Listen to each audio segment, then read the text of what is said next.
할렐루야. 살아계셔서 지금도 우리 가운데 함께 하시며 우리 연약함을 도우사 하나님 시작하신 그 놀라운 구원의 역사를 이루어 가시는 아버지 하나님의 놀라운 은혜에 진심으로 감사를 드립니다. 우리는 연약하여 때로는 흔들릴 때도 있고 때로는 넘어질 때도 있습니다. 오랜 시간 주저앉을 때도 있습니다.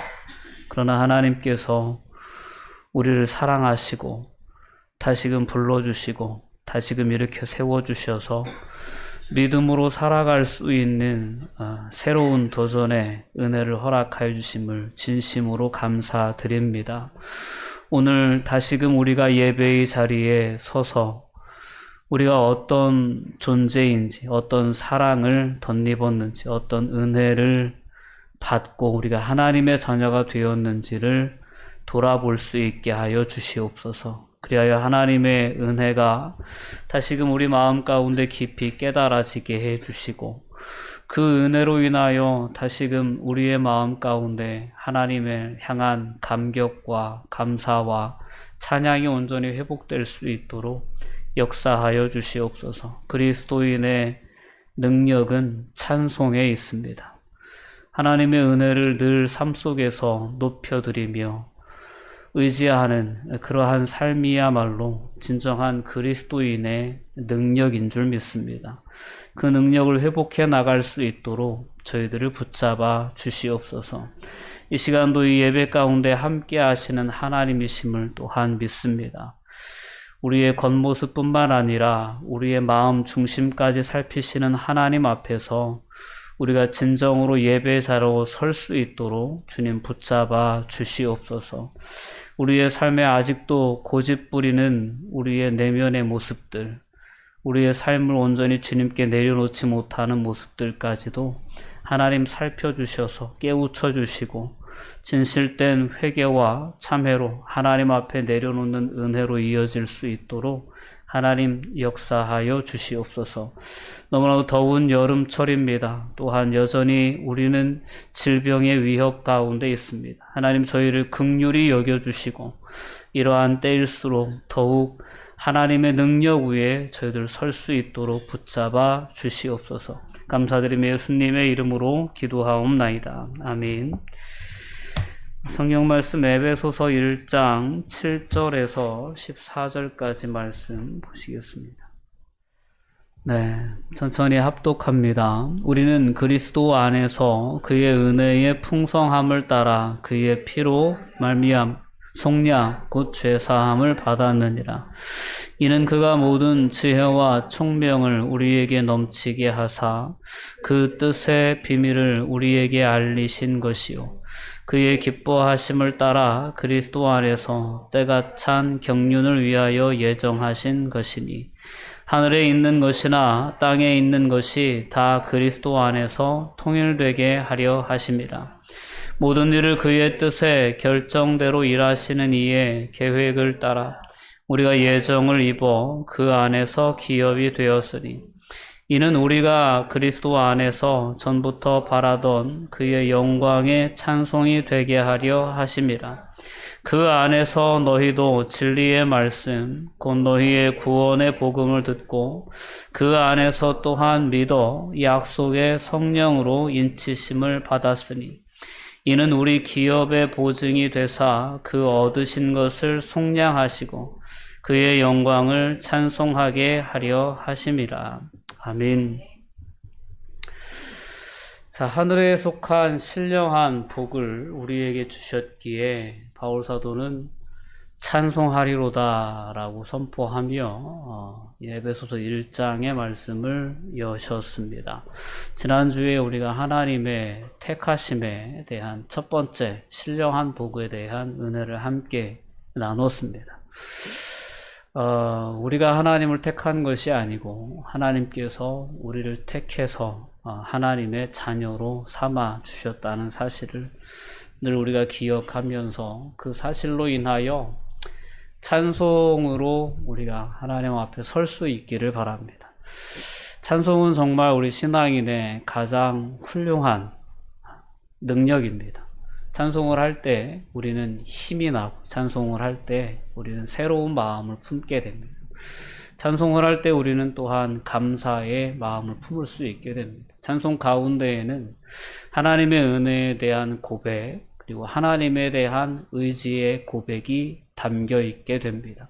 자, 하나님의 은혜로 내가 산다라는 고백을 하는 사람은 세상의 어떤 환경 가운데서도 흔들리지 않을 수 있습니다. 담대할 수 있습니다. 찬송이라고 하는 것은 그만큼 우리의 신앙생활에 중요한 부분이고 우리의 신앙 여정 가운데 엄청난 능력이다라는 것을 우리가 분명히 기억해야 합니다. 특별히 하나님의 이와 같은 놀라운 은혜에 대해서, 신령한 복에 대해서 우리가 늘 기억하며 찬송하는 삶을 살아갈 수 있다면 우리의 신앙 여정은 하나님의 뜻 안에서 온전해질 수 있을 것이고, 그러한 모습으로 하나님 앞에 설 때 영원한 찬송의 삶을 살아갈 수 있는 그 나라의 우리가 백성으로서 서게 되리라 믿습니다. 찬송이 익숙하지 않은 사람, 찬송이 어색한 사람은 하나님 나라에 합당할 사람이 될 수가 없습니다. 하나님의 나라는 오늘 여러 가지 신령한 복에 대해서 소개를 할 때마다 찬송하게 하려 합니다. 찬송하게 하려 합니다. 라는 그러한 하나님의 거룩한 목적이 찬송에 있어요. 하나님의 나라의 삶은 영원토록 하나님을 찬송하는 삶을 사는 나라일 것입니다. 찬송하는 것이 익숙하지 않고 불편한 사람은 그렇기 때문에 하나님 나라에 합당할 수가 없습니다. 오늘 이 땅에 우리가 하나님 나라의 백성이지만 아직 육신으로 사는 동안은 이 세상 나라에 발붙이고 살아갑니다. 세상을 살아가면서 우리가 만나는 많은 일들이 우리로 하여금 찬송하지 못하게 하는 그러한 이유들이 될 때가 많습니다. 때로는 뭐 이렇게 더운, 또 때로는 추운 이러한 날씨들도 우리로 하여금 불평하게 만들고, 때로는 인간관계 가운데 생겨나는 여러 다양한 오해들과 갈등들도 우리를 찬송하지 못하게 만듭니다. 때로는 우리의 삶에 필요한 것들이 부족함을 느낄 때, 때로는 재정적인 어려움에 닥칠 때 우리는 찬송하지 못합니다. 이 현실 세계를 살아가면서 우리가 만나는 삶의 어려움들이 때로는 우리로 하여금 찬송하지 못하는 삶을 살게 만드는데, 그런 삶의 여정 가운데서 우리가 늘 회복해야 할 것이 바로 하나님의 은혜에 대한 기억이고 하나님의 은혜로 말미암은 찬송입니다.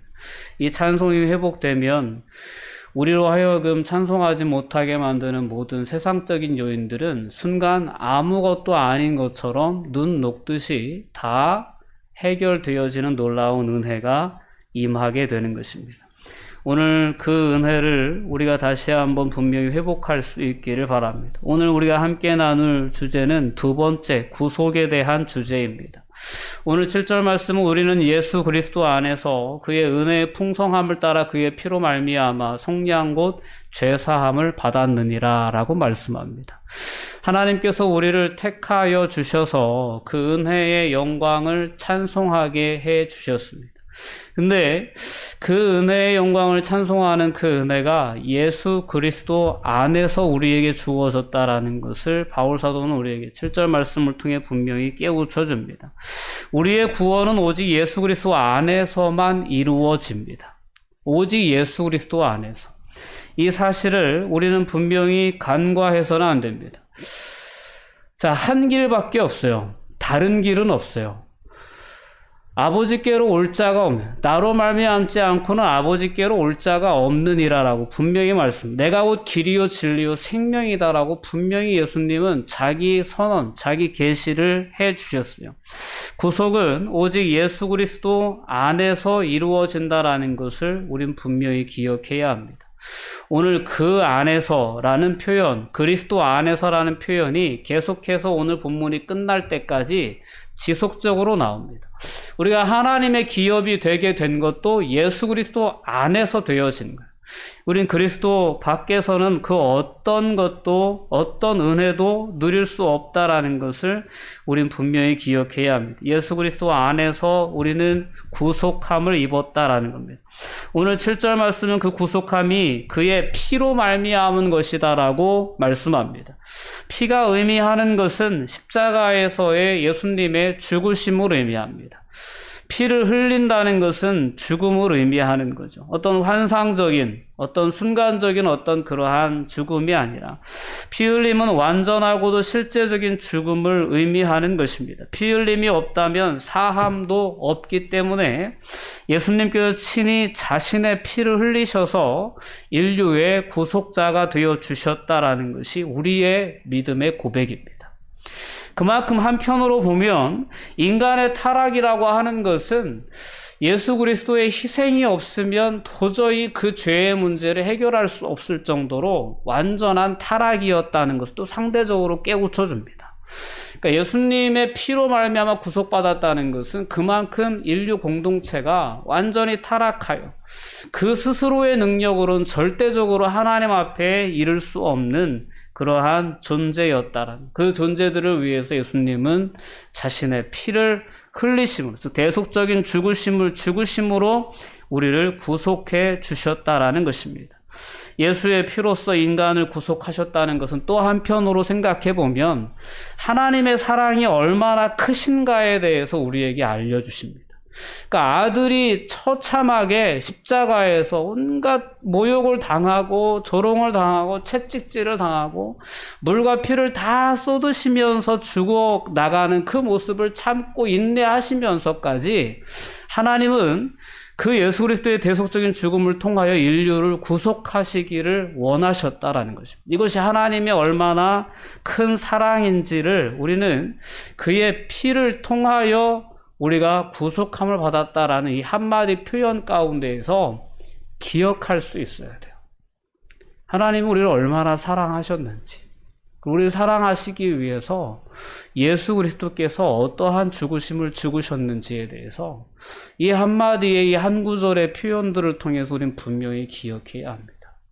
하나님이 우리를 택해 주셔서 그냥 아무렇지도 않게 너 내 자녀야 이렇게 찍어서 뭐 그냥 된 게 아니고 택하심의 은혜에서 끝나는 것이 아니라 머무르는 것이 아니라 택하신 자들을 구속하시기 위해서 하나님은 엄청나게 큰 희생을 치르셨다라는 것을 우린 기억해야 합니다.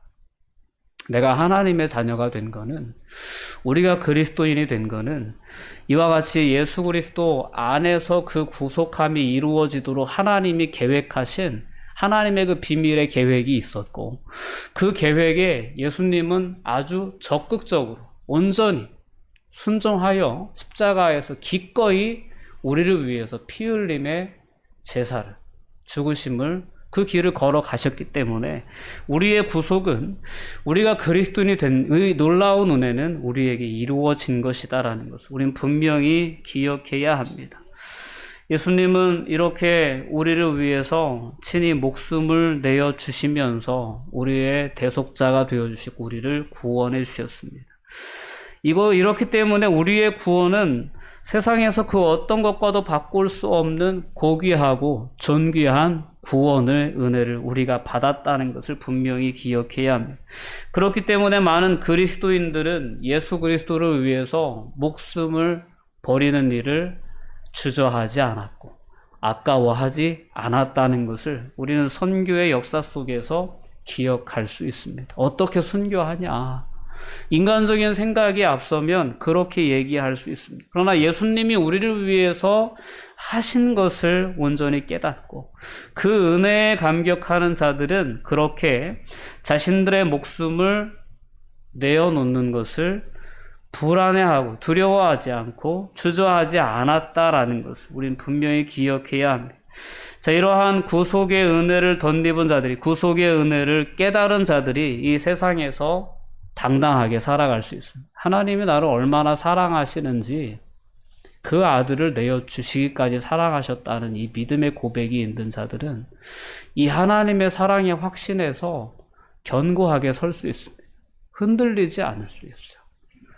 이러한 어떤 예수 그리스도로 말미암은 하나님의 구속에 대한 여러분들의 확고한 신앙이 있기를 원합니다. 이 구속은 죄사함이라고 불립니다. 이 죄사함은 사죄를 의미하는 거죠. 사죄와 함께 구원의 역사는 이루어진다는 것을 기억해야 합니다. 인간의 가장 큰 행복은 죄사함에 있습니다. 시편 32편에도 그 허물의 사함을 받은 자가 복이 있다라고 다윗은 분명하게 고백합니다. 그토록 간절하게 사죄의 은총을 받고자 했던 다윗의 기도를 우린 기억할 수 있어야 합니다. 자신의 베개를 침상을 다 적시는 눈물 흘리는 그 기도를 하면서 다윗이 자신의 죄로부터 사죄함을 받고자 했던 그 간절함, 그리고 허물의 사함을 받은 자가 복이 있다고 외쳤던 그 다윗의 구속의 기쁨, 사죄의 기쁨을 우린 분명히 기억할 수 있어야 합니다. 우리는 예수 그리스도의 대속적인 죽으심에 대해서 믿음으로 우리는 구속함을 입었습니다. 오늘 이 구속함에 대해서 7절 말씀을 통해 바울 사도는 그의 은혜의 풍성함을 따라 우리가 받았다라고 그렇게 말씀합니다. 그의 은혜의 풍성함이 이 모든 구속 역사의 절대적인 동기입니다. 우리의 어떤 소원에 있지 않고 우리의 어떤 간구에 있는 것도 아니고 오직 그 은혜의 풍성함을 따라 하나님은 우리를 구속해 주셨다라는 것입니다. 그렇기 때문에 에베소서를 통해 바울은 구원은 하나님이 그냥 우리에게 주신 선물이다라고까지 그렇게 말씀하고 있습니다. 인간의 힘으로 지혜로 그것이 아니고 오직 하나님의 풍성한 은혜로만 우리는 구원을 받을 수 있다라는 것입니다. 예수 그리스도의 부요함을 우리에게 온전히 나누어 주셔서 우리는 구속함을 입었고 우리는 하나님의 자녀가 되었다는 것을 분명히 기억해야 합니다. 우리를 위해서 생명을 주실 것뿐만 아니라 우리에게 필요한 모든 것을 풍성하게 채워주시는 분, 그것이 바로 예수 그리스도의 은혜입니다. 그렇기 때문에 오늘 8절 말씀은 이는 그가 모든 지혜와 총명을 우리에게 넘치게 하셨다라는 표현을 씁니다. 넘치게 하셨다. 차고 넘치게 부어주셨다는 거죠. 그 은혜를 얼마나 풍성하게 우리에게 부어주셨는지 우리의 인간의 구원을 이루기에 전혀 부족함이 없는 풍성한 은혜를 넘치게 허락해 주셨다라는 것입니다. 우리의 질그릇과 같은 우리 인생 가운데 하나님은 예수 그리스도의 구속의 은혜를 가득 채워주셨습니다. 그래서 넘치고 흐르도록 채워주셨다. 전혀 부족함이 없어요. 우리의 구속의 역사가 이루어지기에 예수 그리스도의 은혜는 전혀 부족함이 없다는 것을 오늘 본문의 표현을 통해서 아주 강조해 주고 있는 것입니다. 내 잔이 넘치나이다 라는 고백이 오늘 바울 사도의 고백이죠. 우리에게 넘쳤도다. 바울 사도는 예수 그리스도의 은혜를 알기 전에 그의 인생은 자신에 대한 자랑으로 가득했던 그런 인생이었습니다. 자기 의에 대한 그러한 자랑으로 얼마나 기고만장했는지 모릅니다. 그런 사도 바울이, 그러한 바울이 예수님을 만난 후에 그는 자신의 모든 자랑을 다 버렸다는 것입니다. 다 버리고 오직 예수 그리스도를 아는 이 지식 하나만을 갖는 것이요. 이 지식이 얼마나 고상한지 하나만 내가 자랑하겠다라는 그러한 삶을, 그러한 고백을 남겼죠. 우리는 이 풍성한 은혜를 따라 우리가 구속함을 받았다는 사실을 분명히 기억하고 이 은혜로 인하여 하나님께 감사와 영광을 돌려드릴 수 있는 그런 저와 여러분이 됐으면 좋겠습니다. 오늘 왜 이렇게 덥죠? 저만 더운 거 아니죠? 다 더우시죠? 네, 오늘 되게 더웠어요. 낮에도 되게 덥고. 교회에 딱 들어왔는데 에어컨을 트니까 온도가 31도더라고요. 건물 안에 온도가. 아직, 네. 입안에 땀이 막 엄청 차는 것 같아요. 우리에게 허락하신 이 놀라운 구속의 은혜, 결코 잊지 않을 수 있었으면 좋겠습니다. 그리고, 어려서부터 솔직히 저도 그래요. 저도 어려서부터 교육을 통해서 예수님에 대해서 배웠어요. 예수님의 은혜가 어떤 막 체험적으로 다가와서 내가 예수님을 알게 되고 만난 게 아니고 교회학교 교육에서부터 뭐 계속 주입식 교육으로 예수님이 나를 위해 죽으셨다, 피 흘려 죽으셨다, 아무 감격 없이, 아무 감동 없이 그렇게 들어서 그런 믿음의 고백을 하면서 살아왔었거든요. 근데 이것이 이제 직접 막 경험되고 체험되어지게 될 때 그 감격의 순간, 그 만남의 순간은 솔직히 잊혀지지가 않는 겁니다. 근데 이 은혜를 너무 우리가 현실에 매몰되어서 살아가다 보니까 그 은혜에 대한 감격이 같이 매몰되어 버리는 것 같아요. 그래서 그 은혜에 대해서 하나님께 감사와 영광을 돌려드리는 것이 어느덧 형식적인 예배, 형식적인 찬송, 형식적인 감사에 그칠 때가 참 많다라는 생각을 해보게 됩니다. 오늘 본문 말씀을 통해 다시 한번 그 은혜를 깊이 생각해 볼 수 있었으면 좋겠어요. 하나님께서 우리를 구원하시기 위해서 그 뜻을 세우시고 그 뜻을 이루시기 위해서 그 오랜 시간 동안 하나님의 구원의 경륜을 이끌어 오시다가 마침내 예수 그리스도를 이 땅에 보내주시고 그분의 대속적인 어떤 십자가의 희생을 통하여 인류를 구원하시고자 하셨던 그 구원 계획을 성취하신 하나님의 은혜가 이게 얼마나 놀라운 은혜인가에 대해서 우리가 오늘 본문 말씀을 통해 다시 한번 분명히 되돌아볼 수 있기를 바랍니다. 오늘 9절 말씀은 그 뜻의 비밀을 우리에게 알리셨다라고 말씀하십니다. 그 뜻의 비밀은 우리를 구원하시기로 계획하셨던 하나님의 계획, 하나님의 뜻이죠. 그의 기뻐하심을 따라 그리스도 안에서 때가 찬 경륜을 위하여 예정한 것이다. 바울은 그렇게 고백합니다. 하나님이 예정하셨던 미리 구원의 계획을 다 짜놓으시고 그대로 이 경륜에 따라 때가 찬 경륜에 따라 그리스도 안에서 이것을 이루어 가셨다라는 그의 기쁘신 뜻 안에서. 그러니까 하나님은 이 구원의 역사를 예정하시고 계획하시면서 마음속으로 상당히 기뻐하셨다는 거예요. 막 그 기쁘신 뜻을 따라서 이 구원의 역사를 이루시기를 막 계획하시고 때가 찬 경륜을 따라 막 그 구원의 역사를 이루어 가시는 그 하나님의 마음을 우리가 조금이나마 이 구절의 표현을 통해서 생각해 봤으면 좋겠어요. 그러니까 우리가 부모의 입장에서 자녀가 갈급해하는 문제를 보면서도 때를 기다릴 때가 있습니다. 조금만 더 있다가 해줘야겠다. 근데 그 자녀의 갈급함을 아는 부모의 심정에서 그거를 언제쯤 해주겠다라고 이렇게 계획하고 그 계획을 위해서 때로는 뭐 재정이 들어가기도 하고 시간이 들어가고 노력이 들어가기도 하지만 그 부모의 입장에서는 자녀에게 그 때를 기다려서 만약에 뭐 생일날 뭐 선물을 준비한다. 그 때를 기다려서 뭔가를 준비하는 마음은 상당히 기쁘거든요. 근데 하나님 아버지께서 예수 그리스도 안에서 이와 같은 놀라운 구원의 계획을 세우시고 그 구원의 계획을 이루어 가시려는 그 과정 가운데 하나님 상당히 기쁜 뜻을 품으셨다라는 거죠. 기뻐하시면서 그 구원의 역사를 이루어 가셨다는 거죠.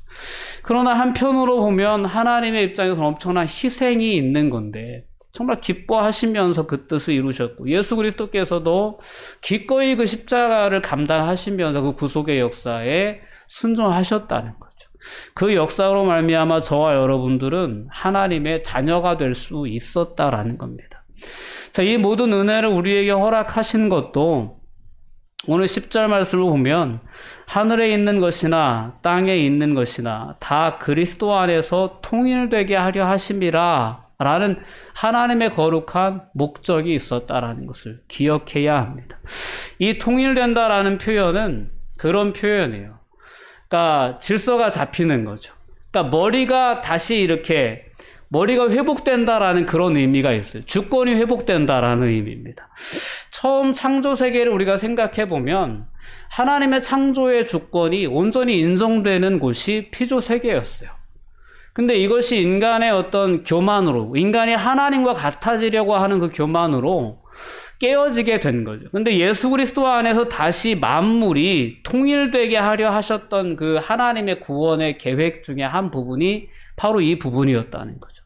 다시금 예수 그리스도를 주로 인정하는 그러한 영적인 질서가 예수 그리스도 안에서 온전히 회복될 수 있도록 하시기 위해서 하나님의 구속의 역사를 계획하시고 경륜에 따라 진행해 가셨다라는 것입니다.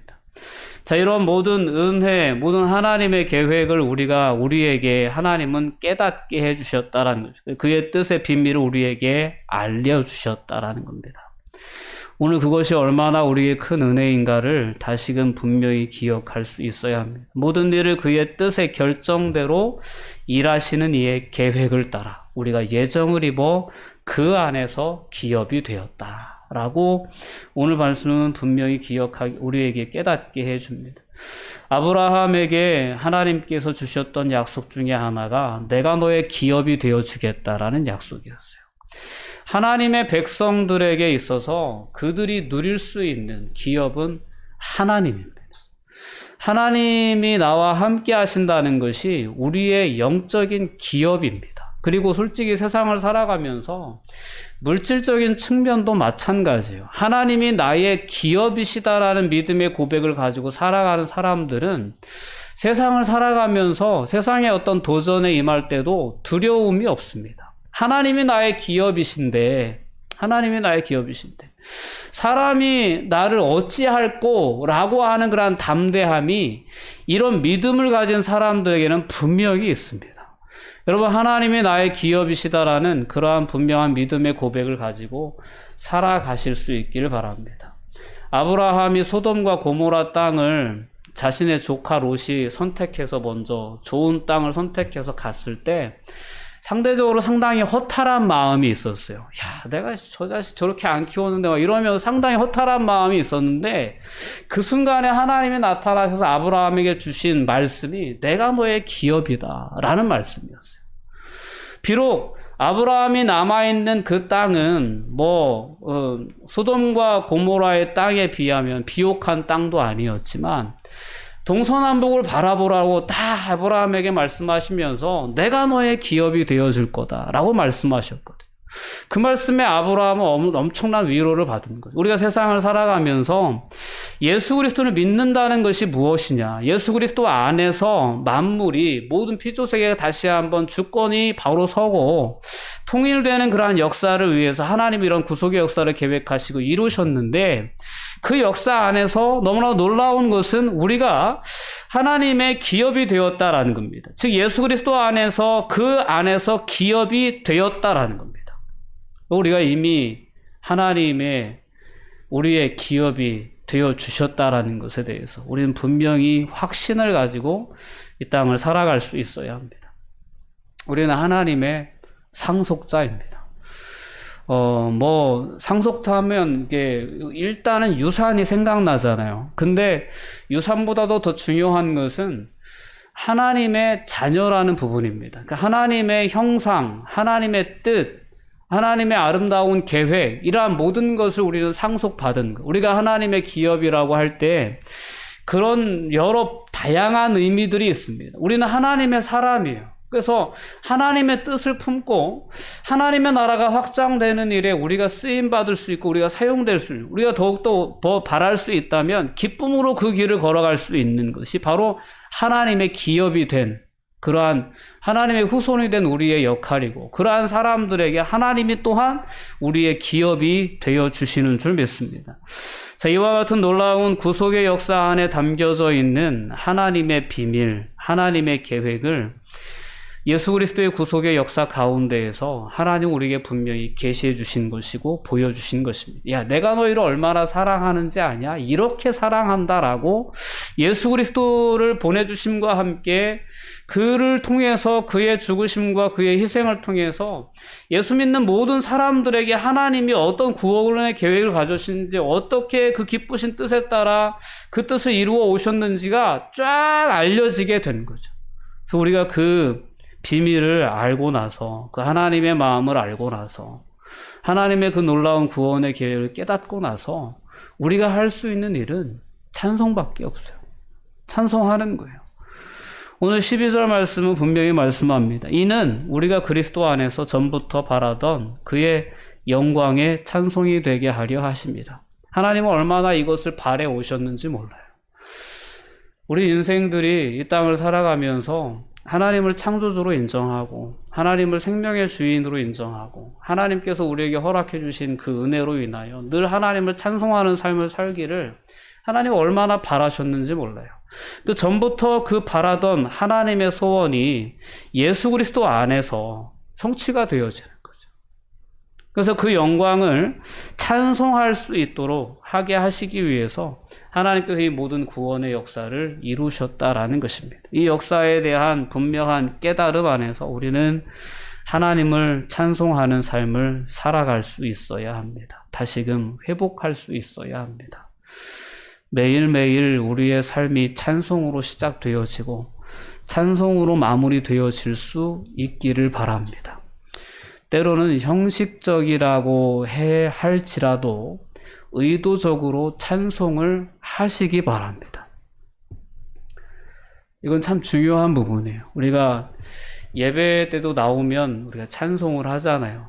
찬송을 할 때 저도 이제 목회자지만 딴 생각하면서 찬송을 할 때가 있어요. 하게 될 때가 있어요. 뭐 그러려고 하는 건 아닌데 뭐 이렇게 예배 자리에 누가 안 나오시고 뭐 무슨 일이 있고 그러면 이게 또 무슨 일이 있으신가 막 딴 생각하면서 찬송을 하다 보면 막 이렇게 막 한 절 뛰어넘기도 하고 막 이럴 때가 있는데 그럼에도 불구하고 찬송하는 시간을 의도적으로 가지려고 해보세요. 그러다 보면 그 찬양의 가사 가운데에서 우리가 미처 깨닫지 못했던 은혜가 깨달아지게 되고 성령님은 어느 때나 우리의 삶에 개입하시고 역사하실 수 있는 분이시기 때문에 성령의 감동이 우리의 마음을 움직여 주실 때가 있습니다. 찬송할 때 그러한 순간들을 저는 많이 경험합니다. 여러분들이 의지적으로 자꾸 찬송을 하시려고 하시고 특별히 하나님의 구원의 은혜에 대해서 노래에 가사가 담겨져 있는 그러한 찬송을 자꾸 하시려고 하다 보면 그 은혜는 자꾸 우리의 삶에 깊이 깨달아지고 자리 잡게 되는 점이 있습니다. 찬송의 삶이 다시금 우리의 삶에 회복되어질 때 우리의 신앙생활이 능력이 있습니다. 오늘 13절, 14절의 말씀을 보면 세 번째 신령한 복에 대해서 소개를 합니다. 그 신령한 복은 뭐냐면 성령의 인치심이라는 거예요. 인치신다라는 것은 도장을 찍는 겁니다. 내 거에 도장을 찍죠. 도장을 꼭 찍어 놓으면 아무도 그 소유를 터치할 수 없다라는 그런 의미가 인치심에 있습니다. 특별히 성령이 인치셨다라는 것은 세상의 영, 악한 영이 우리를 소유할 수 없는 거예요. 우리를 공격할 수도 없고 그런 어떤 놀라운 은혜의 표시가 되는 것이 성령의 인치심이다라는 것. 특별히 오늘 성령을 약속의 성령이라고 했어요. 우리가 하나님의 기업이 되었다는 것을 어떻게 확증할 수 있냐? 성령의 보증이 있기 때문에 그렇습니다. 성령의 인치심이 있기 때문에 확신할 수 있어요. 그래서 성령을 약속의 성령이라고 말씀합니다. 14절 표현으로 가보면 이는 우리의 기업의 보증이 되사 그 얻으신 것을 속량하시고 그의 영광을 찬송하게 하려 하심이라 라는 것입니다. 우리는 우리가 구원받았다는 것을 더 나아가서 그 구속의 역사로 말미암아 우리가 하나님의 기업이 되었다는 것을 어떻게 확신할 수 있냐? 오늘 우리 안에 와 계신 성령 하나님의 역사를 통해서 알 수 있다라는 것입니다. 오늘 성령 하나님은 우리로 하여금 하나님을 아버지라고 부를 수 있도록 그렇게 아무 어려움 없이 부담 없이 그 전능하신 창조주 하나님을 아버지라고 부를 수 있도록 우리의 마음을 감동 주십니다. 우리가 예수 그리스도를 나의 주로 고백할 수 있는 것도 성령 하나님의 역사입니다. 우리가 때로는 예배를 빠지거나 때로는 내 양심에 꺼리끼는 죄를 지을 때 그 모든 불편함을 깨닫게 하시는 것도 바로 성령님이 하시는 일입니다. 성령 하나님은 우리가 하나님의 자녀라는 것에 대해서 끊임없이 우리 안에서 증거하시는 분이십니다. 야, 너희는 내가 인쳤다, 내 거라고 도장 찍었다라는 그 부분에 대해서 너희는 하나님의 기업이 되었다라는 것에 대해서 끊임없이 성령 하나님이 보증이 되어주셔서 그 얻으신 것을 속량하시고 그의 영광을 찬송하게 하시기 위해서 우리 안에 친히 함께 하신다라는 것을 우리는 분명히 기억해야 합니다. 바울 사도는 오늘 에베소서의 말씀을 통해서 이런 하늘에 속한 놀라운 신령한 복에 대한 깨달음이 성도의 삶 가운데 늘 있기를 바랬고, 그 놀라운 은혜에 대한 깨달음, 그 신령한 복에 대한 깨달음으로 인하여 매일매일의 삶이 세상을 살아가다 보면 슬퍼할 순간도 있고 속상해할 순간도 있지만, 화낼 순간도 있지만 매일매일의 삶이 찬송으로 가득 찰 수 있기를 기대했습니다. 바랬습니다. 바울 사도가 에베소서를 쓸 때는 감옥에 있다고 말씀드렸어요. 언제 자신의 운명이 어떻게 결정될지 다른 사람의 손에 자신의 운명이 놓여져 있는 그런 삶의 여정, 그런 삶 속에서도 바울 사도는 이 놀라운 하늘에 속한 신령한 복으로 인해서 찬송하는 삶을 살았고, 밖에 오히려 있는 성도들에게 너희도 그런 찬송하는 삶을 살라고 권면하는 그런 말씀이었던 것입니다. 우리가 이 본문의 말씀을 통해서 찬송의 이유를 분명히 깨달을 수 있기를 바랍니다. 하나님의 선택, 예수 그리스도로 말미암은 구속의 은혜, 성령의 인치심의 그 놀라운 은혜, 이 하늘에 속한 신령한 복들로 인하여서 세상 살아가다 보면 이런저런 일 다 있죠. 그러나 그런 일들은 하나님의 이 놀라운 구속의 역사에 비하면 아무것도 아닙니다. 아무 의미도 없는 일들이죠. 그 의미 없는 일들로 인해 우리의 감정이 동요할 것이 아니라 늘 하나님께서 우리에게 허락하신 신령한 복으로 말미암아 우리의 영혼이 하나님을 찬송하며 기뻐할 수 있는 그러한 삶의 여정이 계속될 수 있었으면 좋겠습니다. 기도하시겠습니다. 사랑과 은혜가 충만하신 아버지 하나님, 감사와 영광을 돌려드립니다. 우리는 연약합니다. 우리는 넘어질 때도 있습니다. 넘어져서 일어서지 못하고 한참을 주저앉아 있을 때도 있습니다. 내가 하나님의 자녀인가 싶을 때도 있습니다. 그러나 그 모든 순간들 속에서 하나님은 변함없는 모습으로 우리를 사랑해 주셨고, 성령의 감동을 통해서 우리의 마음을 다시금 일으켜 세워 주셨고, 다시금 하나님 앞에 찬송하는 자로, 예배하는 자로 설 수 있도록 이끌어 주셨습니다. 하나님 모든 은혜에 진심으로 감사와 영광을 돌려드립니다. 앞으로 저희가 살아가는 세상 가운데 우리로 하여금 찬송하지 못하게 하는 악한 사단의 역사들은 계속될 것입니다. 그러나 그 역사 가운데에서 여전히 변화없는 모습으로 우리를 하나님의 소유로 인치시고 우리 안에 역사하시는 성령의 역사하심이 있음을 믿습니다. 그 역사를 의지하여 다시금 찬송의 이유를 깨닫고 오직 하나님만을 찬송하는 그 삶의 자리에 저희들이 서기를 소망합니다. 붙잡아 주시옵소서. 감사드리며 예수님의 이름으로 기도하옵나이다. 아멘.